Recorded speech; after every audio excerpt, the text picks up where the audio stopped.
Hello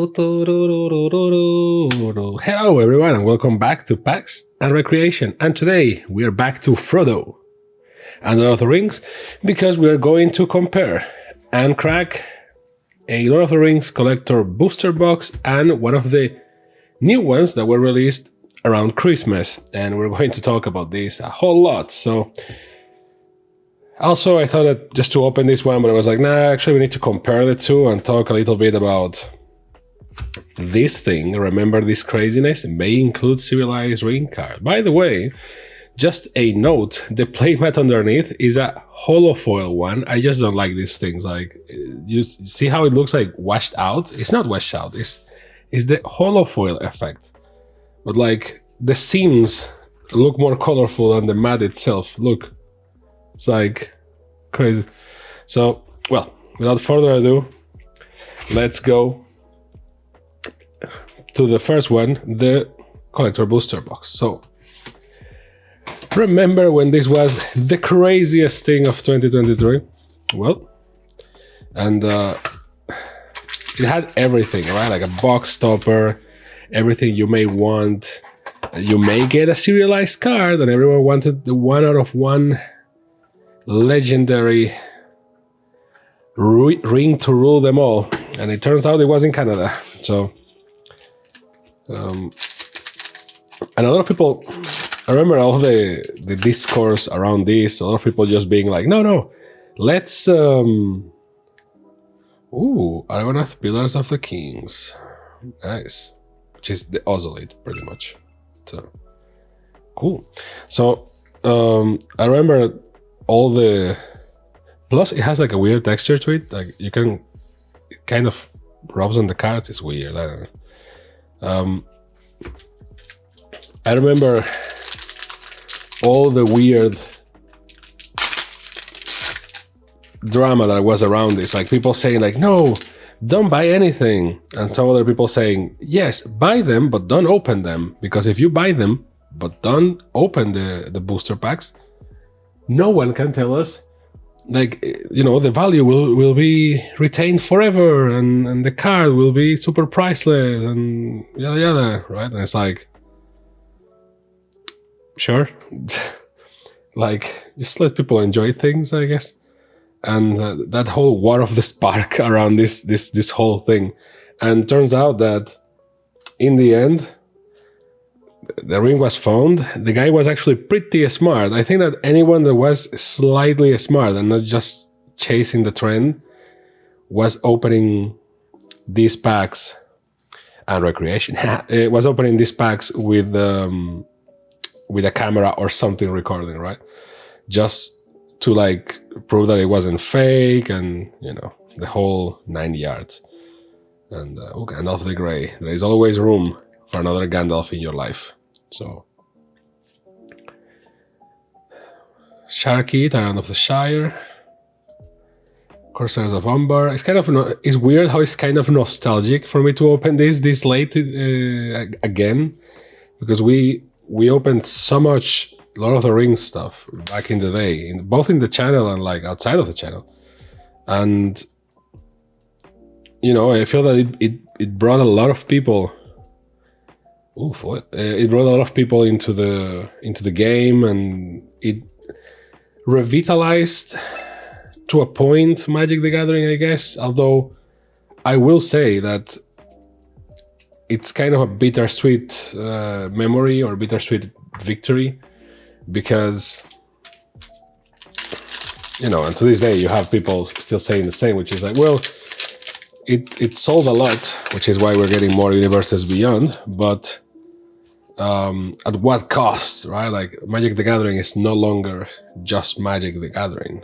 I mean, but who can blame them, right? Like, if you release one product like Lord of the Rings and it sells more than you ever sold any Magic the Gathering product, like, you know, which I'm like, one curiosity that I have, and I don't know if anyone feels the same way, is that, yes, I mean, I love Lord of the Rings. I think I am certainly not alone in this feeling, as the sales numbers and all the fans around the world can attest to. Ooh, Lord of the Rings. But how much of the craziness was just because Lord of the Rings? Like, how much of it was us hyped to finally have Lord of the Ring cards in Magic the Gathering, which is like, a match made in heaven? And how much of it was the 1 out of 1 ring, right? And to me, that seems like a stupid question to a degree, because you're like, oh well, you can't have one without the other. And I will be like, well, you're more or less right, in the sense that, I mean, if it was just Lord of the Rings, for example, I would have bought stuff, but maybe not as much collector booster, not that many collector booster boxes. And I mean, you see this channel, like I buy collector booster boxes, but maybe not that many. And I believe that, a lot of people that just don't care about Magic wouldn't have purchased anything, really, because they just were chasing the card because it was like a trend of a super collectible and like the whole 9 yards. So my question here, I think, is kind of valid, is how much of this was the Lord of the Rings and how much of this was the 1 out of 1 ring? And because that influences the recipe, right? Like, if the logical conclusion that Wizards is reaching after printing this is, oh yeah, it was because of the IP. Everyone loves Lord of the Rings more than they love our IP, which maybe, like, sure, you brought a lot of people from outside, but you also brought a lot of people from the outside because of the lottery aspect of the 1 out of 1 ring. So what does that mean? That you're going to, Orcish Bowmasters? What? Certainly not a hated card or anything. And in foil, god damn it. Food, identical, which in my book they're both the same. So one has to wonder, right? Like, is, for example, now we like Fallout and Assassin's Creed were already planned out, but like Marvel, although in my opinion, Marvel is kind of late to the party. If the Marvel collab was closer to the peak of the MCU, that would be crazy. But Marvel nowadays is kind of meh for multiple reasons, and I don't know. It feels like the the Square Enix Marvel Avengers game. It's like, oh, they're releasing an Avengers game, and it's like, even if that Avengers game was not the online game as a service thing that people just despised, even if that was the case, I still argued when they announced the release date and the game. I remember sitting on watching that E3 and saying out loud, well, no one cares about the Avengers anymore. Like the thing, and this was like a couple of years ago, like, because in my opinion, that game, Minas Morgul, that game should have come a lot more closer to the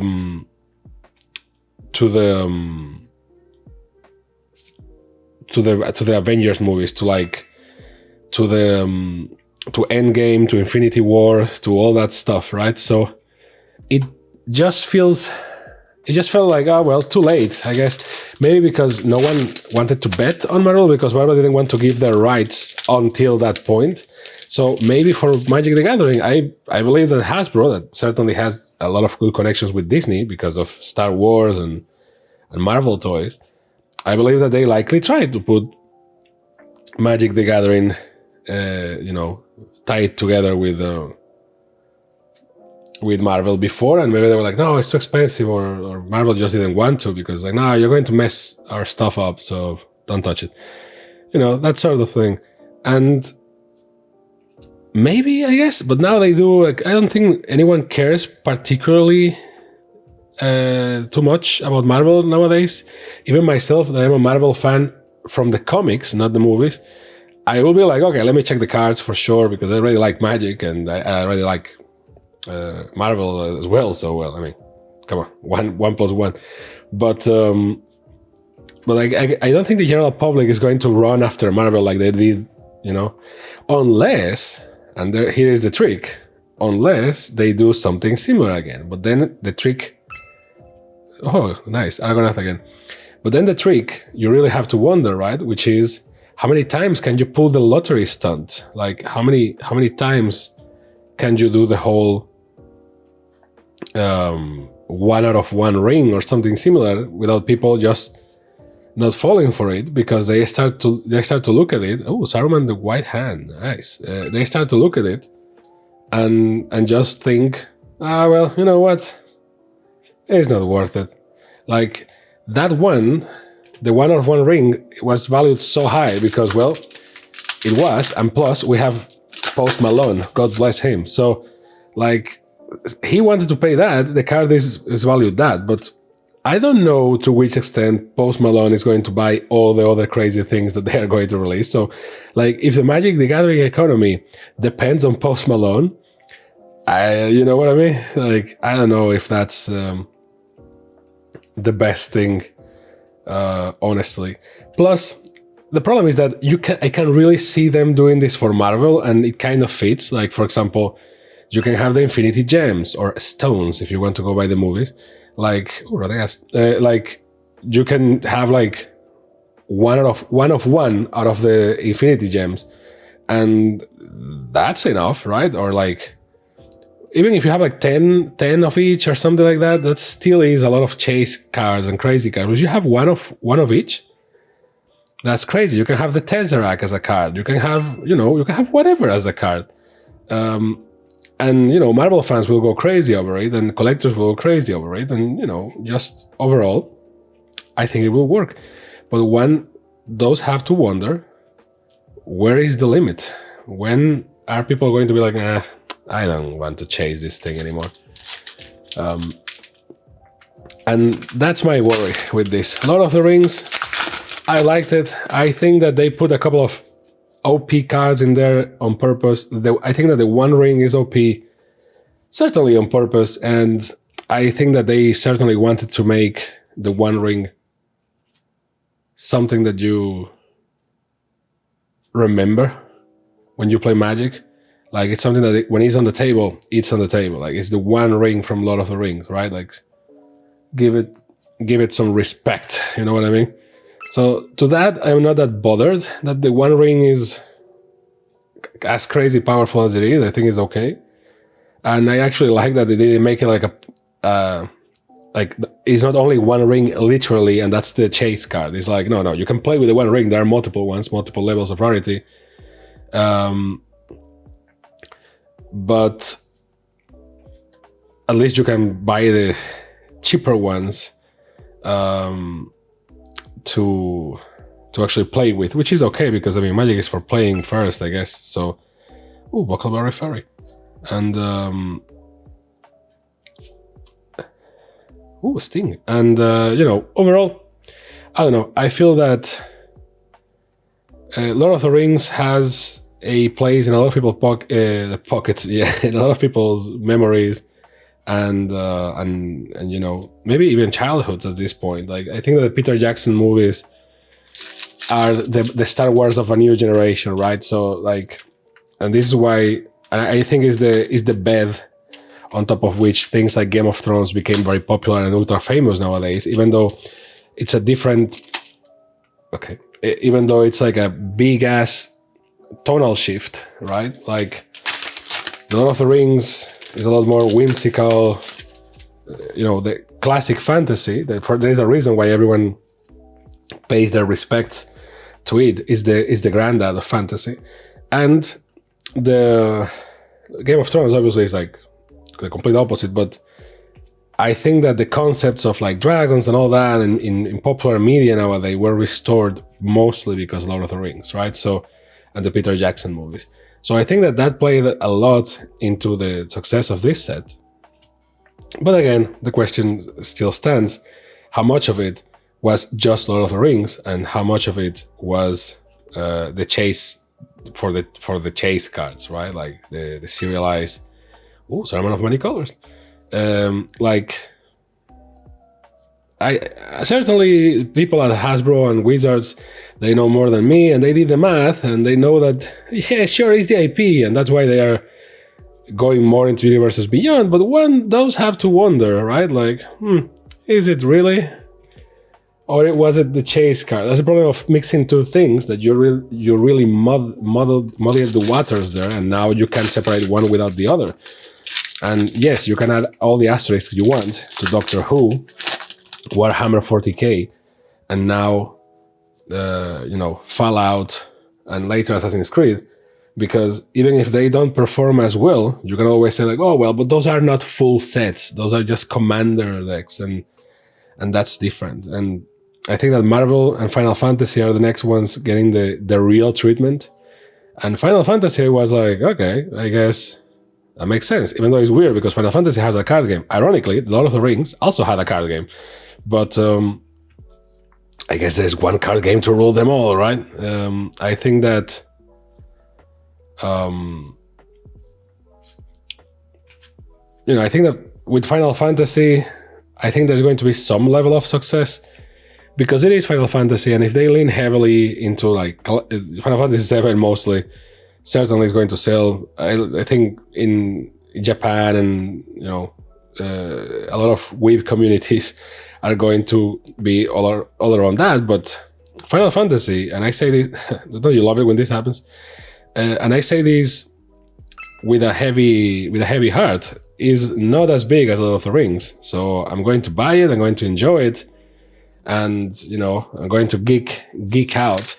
And I can already tell you that there's going to be like 4 or 5 commander decks, and one is going to be exclusively for Final Fantasy VII. Or if they go the Doctor Who route, it's going to be like Final Fantasy 7, 8, and 9 is going to be one deck, and then 10, 12, and 13 are going to be another, maybe, and then 14, 11. Well, that should be just should give 5, I guess. Like Final Fantasies 1 to 6, because like that's like similar to Doctor Who. Like no one cares about the old stuff, right? I put them all together. Even though Final Fantasy 6 is the best Final Fantasy, and I will die on that hill. So they will go like, I don't know, Final Fantasy 1 to 6 and call it like classics or something, and then Final Fantasy 7, 8, 9. Although I do believe that a commander deck just with Final Fantasy 7 can stand on its own because it's Final Fantasy 7, and there is a lot of stuff in Final Fantasy 7. But you need to accommodate all the others, right? So I guess that I will make like Final Fantasy 7, 8, 9, then 10 and 12 should be together. 13 doesn't really fit in there, but I guess we have to put 13 in there. And 15 and 16 in a deck. And then the only thing remaining are the three rings for the Elven Kings. Oh, nice. Never pulled this one. Crazy. Nice. I think that the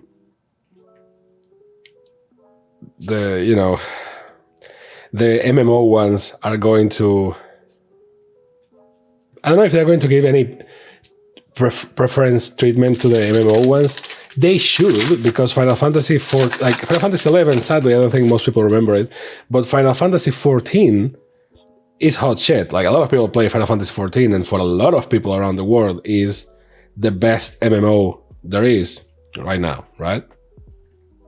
So I think it will be very dumb to not include Final Fantasy 14 in some capacity. So I don't know. I guess that with these things, what I'm more curious about is like how they do the commander decks, the precons, because if they're going to do, play boosters or whatever other type of booster they're going to make up just before the day of release and say like, oh, we have this type of special booster, which is like, Wizards, you supposedly just reduce everything to play boosters and collector boosters to make it easier, yet for Assassin's Creed there is another type of booster. For Final Fantasy, I can bet my ass that there's going to be another type of booster, and there's going to be another type of booster for other stuff. That just because, it's like, oh, can we make money with that? Sure, then let's make another type of booster. You know what I mean? It's like, it's just adding confusion. But the commander decks, last one by the way, With the commander decks, I think that's where the safe haven is, and I think that's the thing to look for. Even for Marvel, I was commenting the other day, like, what will be the ideal commander deck distribution?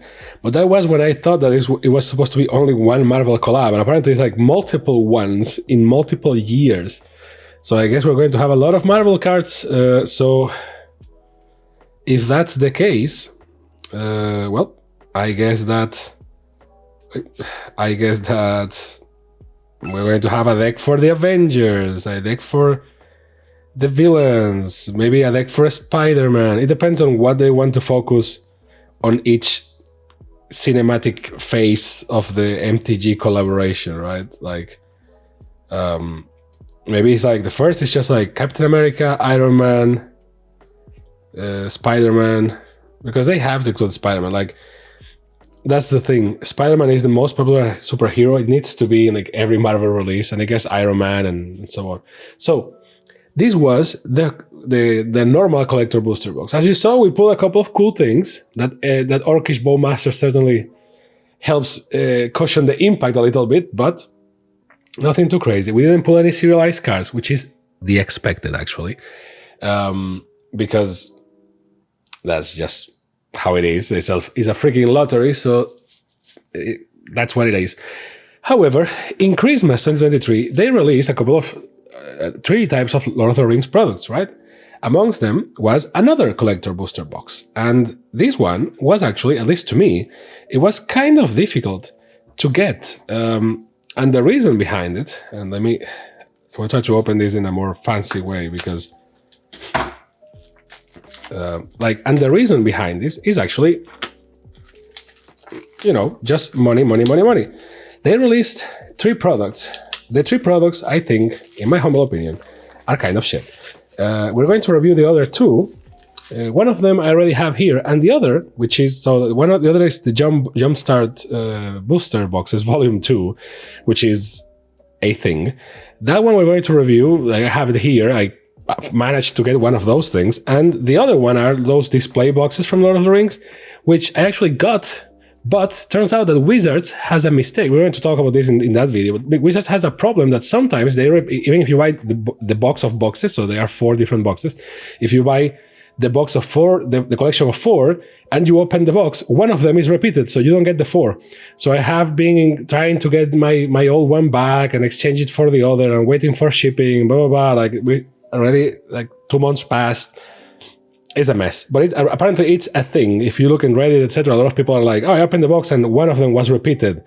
What the hell, right? But for this one is the Collector Boosters Special Edition, which is, it's kind of bullshit, because the Special Edition was this one, the one that said may include a serialized ring card. So you either get the one ring, which you no longer can obtain because it's in the hands of Post Malone, but then you have the others, right? Like the rings for like 900 rings for humans, 300 rings for elves, 700 rings for dwarves, and like in a specific style, then you have 9,000, 7,000 and 3,000 in other style. And this one is like, oh, a special edition. This one doesn't have any sort of serialized card on it, right? And it's all whimsical and pretty, like the back of the box. And this is, this fight and black and red, very Christmassy. It has this Christmas thing to it, and it's because it's a Christmas product. However, as you can see, it just feels like a weird cash grab for multiple reasons, and one of the reasons is there's no box stopper. Like, come on, like why would you do that? And the second is we kind of already opened the Lord of the Rings. Like, why give me Lord of the Rings again? And what can I get from this that I don't have before? And you can see what. And if you really care about Lord of the Rings, I guess here is another style of card for you to collect. And in my case, I have to tell you, this is a pain in the ass, because I was this close to get almost all the cards in the Lord of the Rings collection. And then they announced this, and all of these have a different number. So these are like all the cards all over again, different treatment. So there you go. So, and plus, instead of all of them being foil, like in a normal collector booster, all of them have this style. The fun thing is that this style is now only available in these boosters. And you may be thinking, well, but that's okay. These collector boosters are going to be cheaper because you don't have the chase cards on them, right? It will be cheaper. And it's like, no, it's not going to be cheaper. And actually, it's kind of more or less the same price, which is kind of weird. Because like either you like this style of foil and treatment or you don't. I find it cool. I think it, it says Lord of the Rings. It says Lord of the Rings featuring Magic the Gathering, which is interesting. I don't think it was necessary to reprint the entire set again in this style and make it only available inside of these collector boosters, because and then now the lands have this foil as well. So everything is like, how many treatments, Wizards? What do you want from me? Like, what's the point? Who is going to collect 800 and something cards in a set where some of them are like serialized and therefore they break you the number? Like, what's up? Plus, they look kind of ugly. Like, you see this card, for example, this is from like the one from the Commander decks. It's like all the drawings have like this old paper, old storybook thing on the borders, and it's like, oh cool, but at the same time the card just looks dirty and the drawing is obscured. So I don't know if I really like it. Like in the foil ones, it kind of improves. Like, see, like Sauron the Necromancer. And sometimes they change the art for these cards, which is okay. And then you just go back to some of the old cards. Some of these are the ones from the Christmas frame thing. And this treatment is the same as the Doctor Who cards. So, it's a thing. Rally the Galadrim. Like,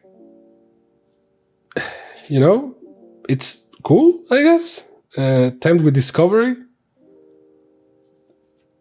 And then a foot token and a tentacle token that are like in this Doctor Who foil. So if you saw a box of these and you were like, I don't know if it's worth it, the chase cards in these ones are these death metal style music poster cards that to be honest with you, I really don't like at all. That look like some things. There were cards in the same style released for Secret Lair, so there is that. But I don't like it. It doesn't scream Lord of the Rings. At least these borders, even if I don't agree with them, you can be like, okay, it's like old school temple, like old text thing. I can get behind it, even though if it's weird, and at least you can see the colors and you can tell that it's a Magic the Gathering card. So I mean, or more or less, it looks like a Magic the Gathering card, I guess. So it looks refreshing, but you have some non-foil and some foil because they only come in these collector boosters. Like, are you trying to force make these cards into chase cards? Who's going to collect these cards into this style? Who cares even? Like, I do care because my OCD. I remember I was so close to having all the cards. I was actually just missing like 2 or 3, like one Saruman, and then the Gandalf from the Magicon. And a friend of mine has actually had 2 of them because he went with his partner, and he was like, oh, I can get you one. I was like, yeah, man, that was the most difficult one. So that means that I can have the entire Lord of the Rings collection. This is actually from the Christmas thing as well. So I guess they included those here. And I was like, man, let's go. I will have the collection. And then Wizards just announces this and goes like, actually, no. Now, see, oh, there you go. This is one of the cards that I was talking to you about.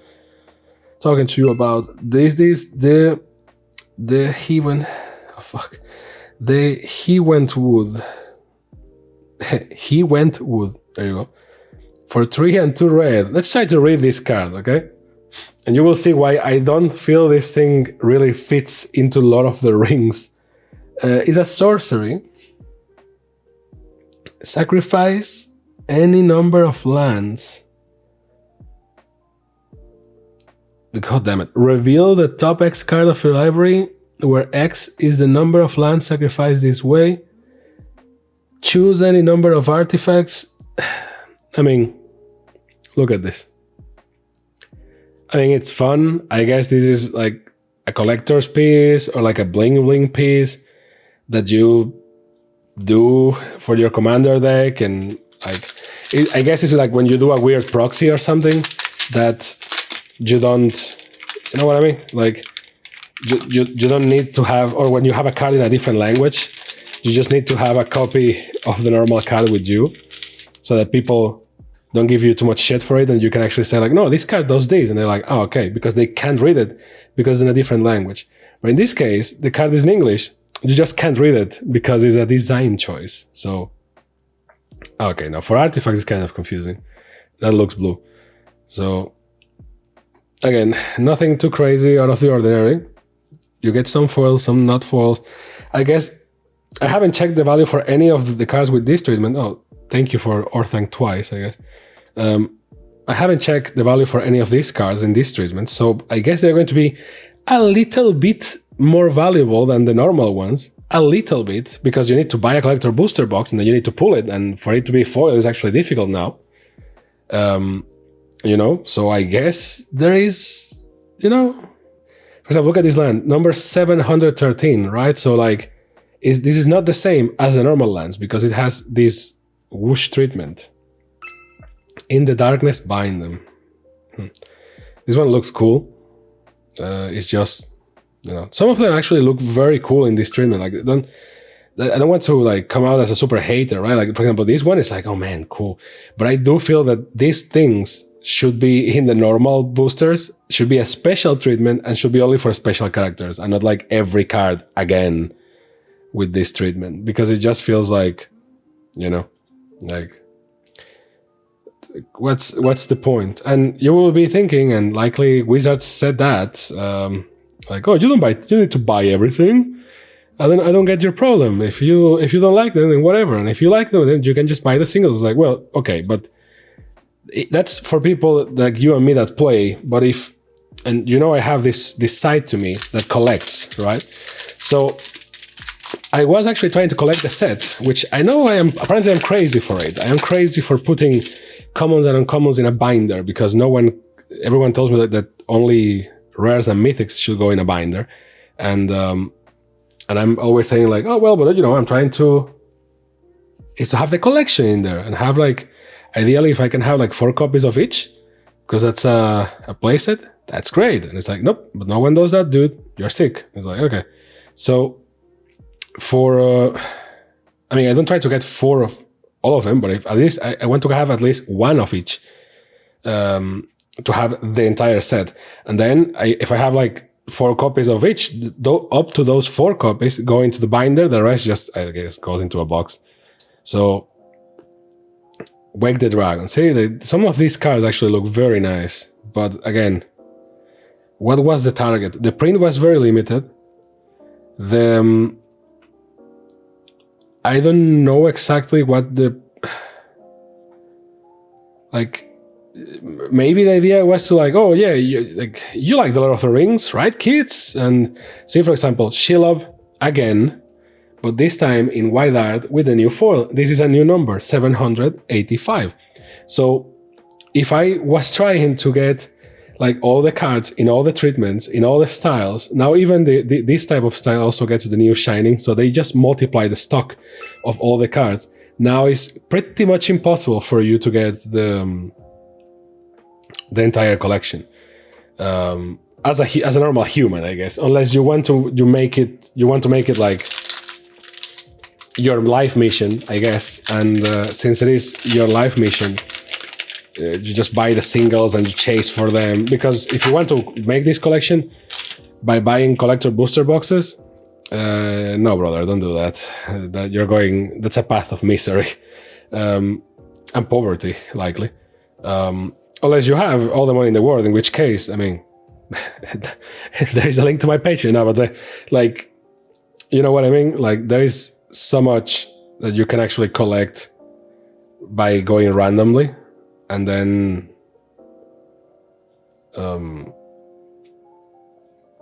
yes, you know, you can maybe like buy one box, two, and then the rest you try to buy, but like, again, too expensive.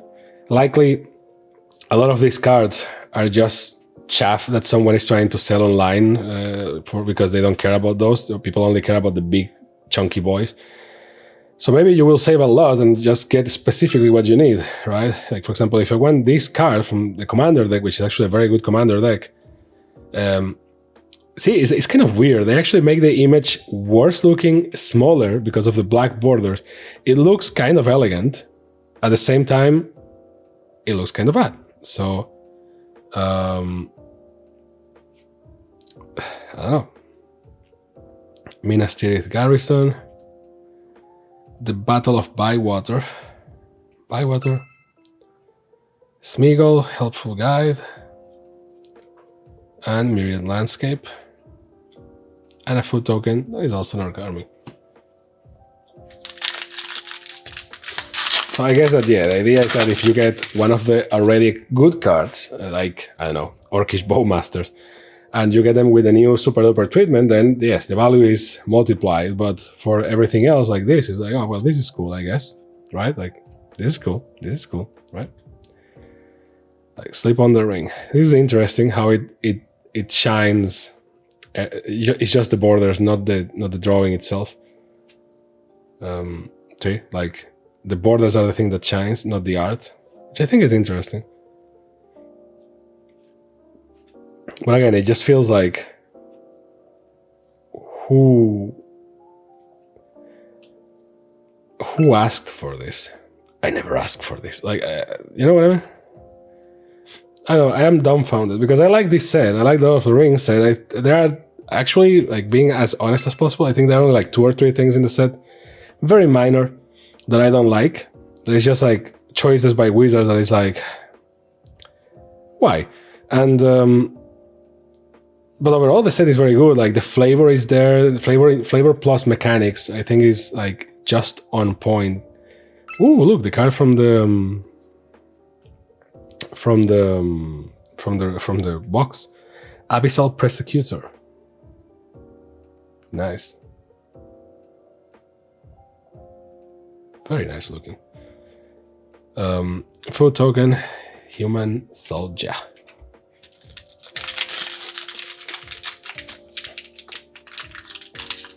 Plus, and coming back to the whole, was this based on, like, was this for the movie fans or the book fans or whatever?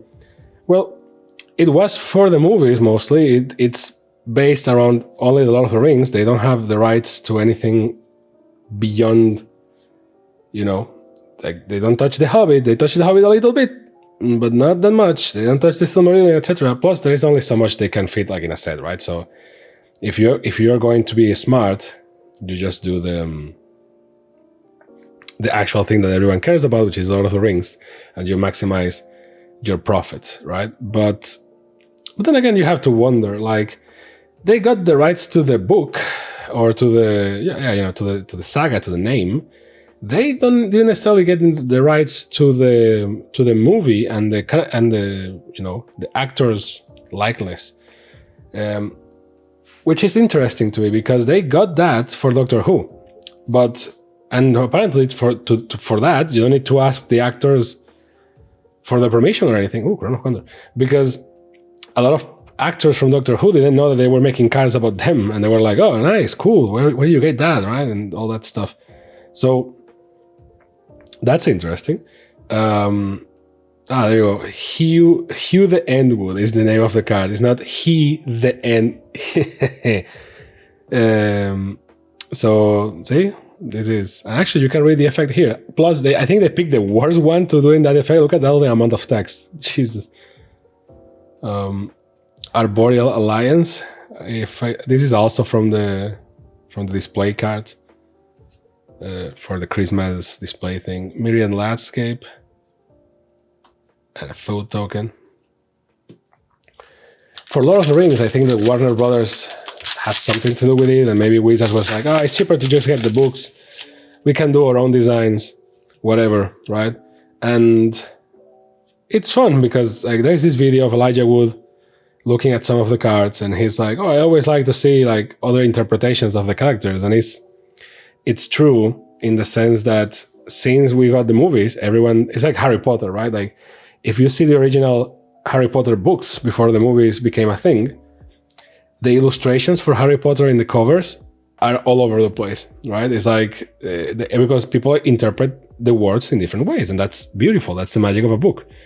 So similar to Lord of the Rings, if you see like drawings from people before the movies, and like the interpretations are just crazy.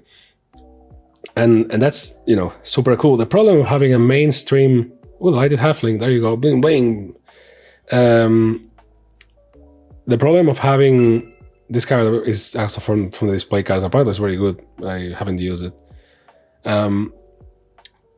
Is that when something becomes mainstream is that everyone thinks about the same. So now when I say Harry Potter, the first thing that comes to your head very likely is Daniel Radcliffe, even if you read the books before. When I was a kid, when I was a lot younger, I actually read the books before the movies. Like I read them when they were coming out, and I had my vision of Harry Potter. Then it became, you know, it was overpowered by Daniel Radcliffe. So I guess that now for pretty much everyone, when you think of Harry Potter, you think of Daniel Radcliffe. But now when I think about Frodo, I also think of Elijah Wood, even though I read the books, right? And if you read the books before, then it becomes Elijah Wood. And if you read the books afterwards, then you're thinking about the characters in the movie.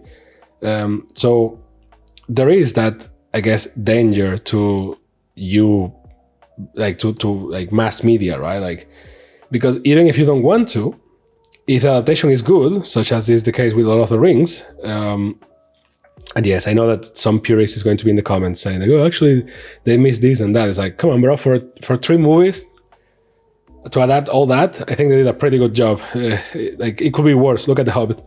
So, or look at the Rings of Power. So,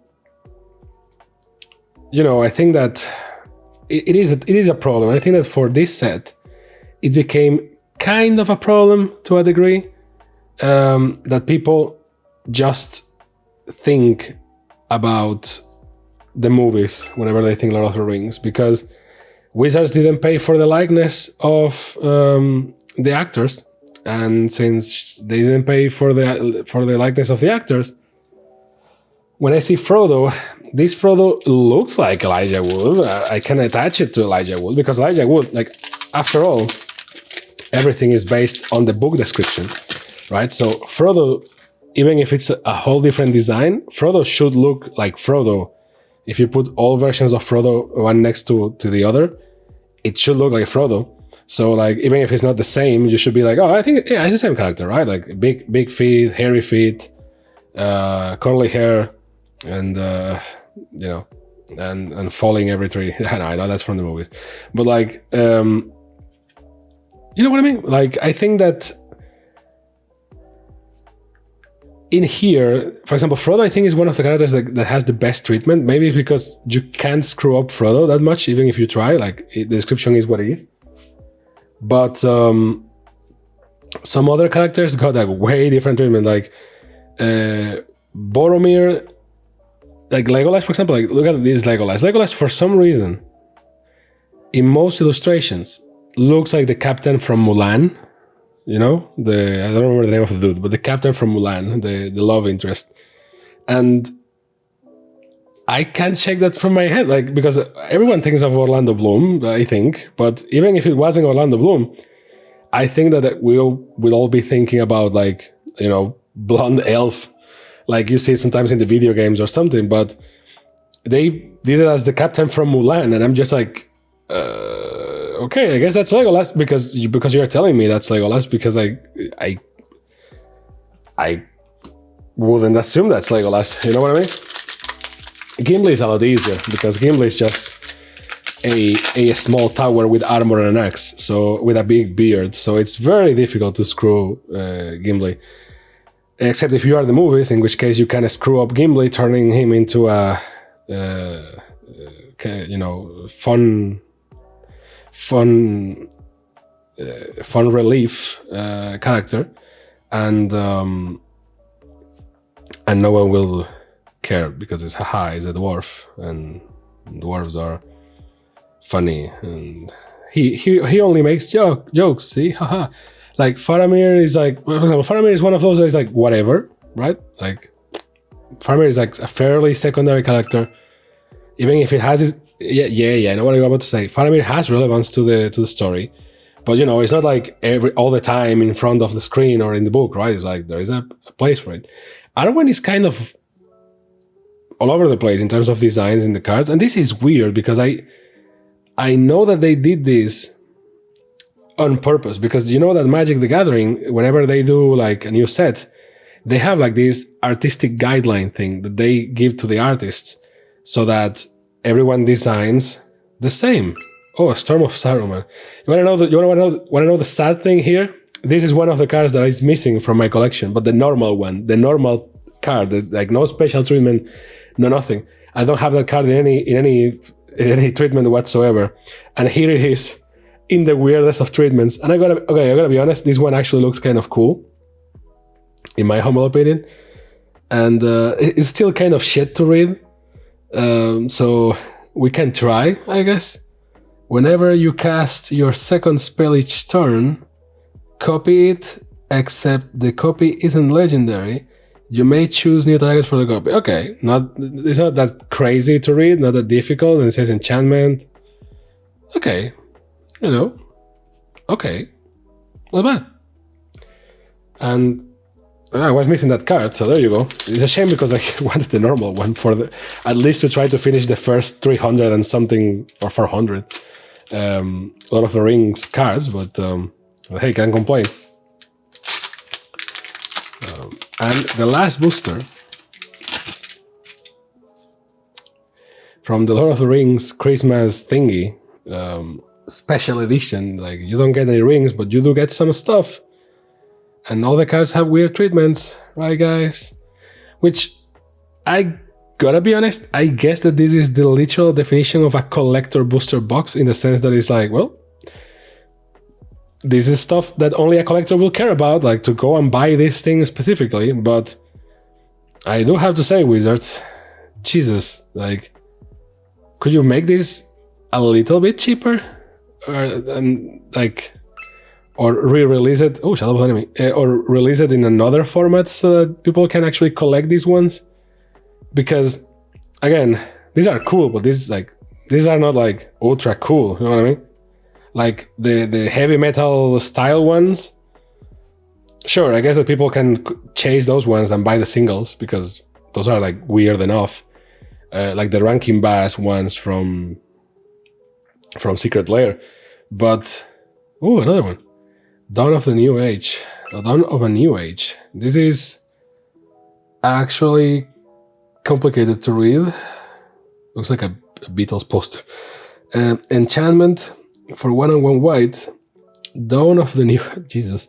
Dawn of a New Age enters the battlefield with a hope counter on it for each creature you control. At the beginning of your end step, remove a hope counter from Dawn of a New Age. If you do, draw a card. Then, if Dawn of a New Age has no hope counters on it, sacrifice it and you gain 4 life. Okay, not that bad to read. Kind of confusing, but not that bad to read. I think that the worst one was the Hugh Wood thing. That was the worst one, without a doubt. And that's it, pretty much. So, this video is long enough, so I think no point in picking the best looking ones. Plus, you've already seen this set a lot. Let me know what you think about the heavy metal cards, as they call them. I don't know what's the official name for them, but they look like rock, like concert posters or something.